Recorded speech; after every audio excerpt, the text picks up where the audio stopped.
Ssaabasumba w'ekkanisa ya Uganda Stanley Ntagali agamba nti abantu balina okukuuma emirembe okusobola okuyita mu kaseera kano nga bannabyabufuzi bayigga obululu.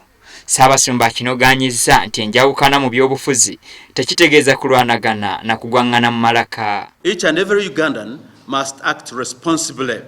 In that regard, we call upon all candidates and their supporters to desist from interfering with the campaign rallies of their opponents.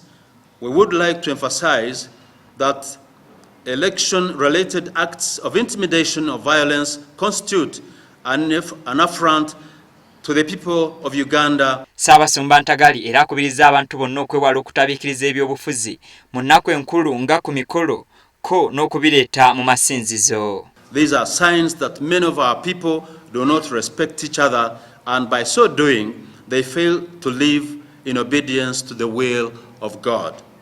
We call upon you, fellow citizens, to allow the Prince of Peace, our Lord Jesus Christ, to be born in your hearts. Ssaabasumba Ntagali wano asinzidde n'akunga abantu bonna okwagala eggwanga lyabwe nga balema okutunuulira obuntu obutonotono obubagulira bannabyabufuzi basobole okubawa akalulu. Ntagali era akubirizza abakkiriza okwekwata ebigambo by'omutukuvu Papa Francis bye yabasibirira omuli okuyamba abali mu bwetaavu naddala mu nnaku zino ezigenda okutuuka naddala mu nnaku enkulu ezigenda okutuuka.